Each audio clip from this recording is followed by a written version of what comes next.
எளியோருக்கு நற்செய்தி, ஒடுக்கப்பட்டோருக்கு உரிமை வாழ்வு என்ற இயேசுவின் இலட்சிய கனவை நனவாக்க புனித அலோசியஸ் கொன்சாகாவை பாதுகாவலராக கொண்டு இத்தாலி நாட்டை சேர்ந்த இயேசு சபை குரு இறை ஊழியர் மைக்கேல் அன்சல்தோ அவர்களால் 1775ஆம் ஆண்டு புதுவை மண்ணில் தாழ்த்தப்பட்ட இளம் சிறார்கள் வாழ்வில் அறிவு ஒளி ஏற்றவும், கைவிடப்பட்ட, ஒடுக்கப்பட்ட, ஆதரவற்ற இளம் விதவை பெண்களுக்கு ஒளிமயமான எதிர்காலத்தை உருவாக்கவும் தோற்றுவிக்கப்பட்டதே புனித அலோசியஸ் கொன்சாகா சபை. விளிம்பில் விழிப்பிதுங்கி நின்ற மண்ணின் மைந்தர்களை அள்ளி அரவணைப்பதே நம் சபை பணியின் ஊற்று. முகமிழந்த, முகவரி இழந்த மக்களுக்கு அடைக்கலமும் ஆதரவுமாய் அமைந்ததே நம் சபையின் வரலாற்று வேர்கள். பாமரருக்காக துடிக்கின்ற இதயம், ஒடுக்கப்பட்டோருக்கு உரிமை வாழ்வு என்று வெற்றி முழக்கமிட்ட விடுதலை நாயகன் இயேசுவின் வழியில் விதையாக ஊன்றப்பட்டு விருட்சமாக வளர்ந்து எழுந்த வரலாற்றை தாங்கி இன்றளவும் பணியில் சிறிதும் தளர்வின்றி அர்ப்பணிப்புடனும் ஆர்வமுடனும் பணிகளை செவ்வனே செய்து வருகிறார்கள் நம் சபை சகோதரிகள். உலகத்திற்கு அரசராய் இருப்பதை விட கடவுளின் குழந்தையாய் இருப்பதே மேல். அரச குடும்பத்தில் பிறந்து இயேசு சபை குருவாக விருப்பம் கொண்டு துறவரத்தில் தன்னை இணைத்து நவத்துறவியாக இருக்கும்போதே விலேக் நோயினருக்கு பணி செய்து அந்நோயினால் பாதிக்கப்பட்டார்.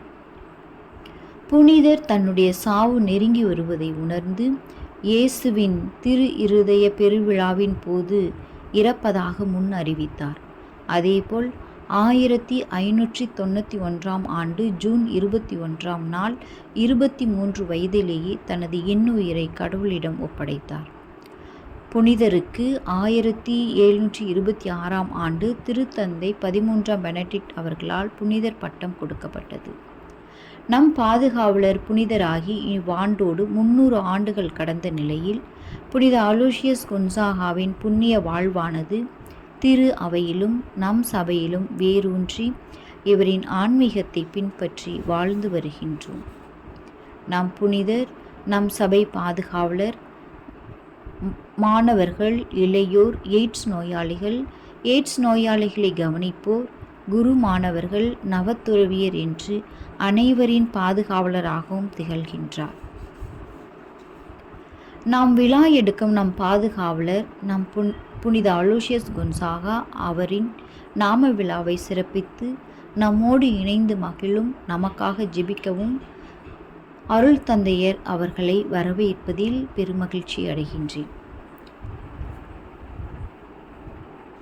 எம் பாதுகாவலரின் வழியில் நம் சபை நிறுவனர் இறை ஊழியர் மைக்கேல் அன்சல்தோவின் ஒளியில் தொடர்ந்து வரும் நாட்களிலும் மாறி வரும் கால சூழ்நிலைகளுக்கேற்பவும் தேவைகளுக்கேற்பவும் வளர்த்து கொண்டு விருப்பமுடனும் வீரியமுடனும் பணியாற்றிடவும் சபைக்காகவும் சபையை வழிநடத்தும் சபை அன்னைக்காகவும் அவர்தம் நிர்வாக குழுவினர், மாநில தலைவிகள் அவர்தம் நிர்வாக குழுவினருக்காகவும் சிறப்பாக புனிதரின் நாமத்தை தாங்கிய அலோசியஸ் மாநிலத்தையும் மியான்மார் மாநிலத்தையும் சபையில் உள்ள நிறுவனங்கள், குழுமங்கள் இறைவனை ஆசிர்வதிக்கவும், சிறப்பாக நமது நிறுவனத்தையும் மாணவர்கள், இளையோர் பாதுகாவலராக திகழும் நம் புனிதரின் பரிந்துரையால் இன்னும் அதிகமான சேர்க்கை பெற்று மாணவ மாணவிகள் பயன்பெற வேண்டியும் எல்லா அருள் சகோதரிகளுக்காகவும் மகிழ்வாய் அர்ப்பண வாழ்விலும் பணி வாழ்விலும் வளரவும், நமது வளர்ப்பு பிள்ளைகளின் நலனுக்காகவும் அதில் பயன்பெறுவோருக்காகவும் நல விரும்பிகளுக்காகவும் தொடரும் இத்திருப்பலியில் இணைந்து ஜெபிப்போம். இறை உணர்வில் திளைத்து இறைவனில் இணைந்து இறை ஆசிர் பெற அன்புடன் அனைவரையும் அழைக்கின்றேன்.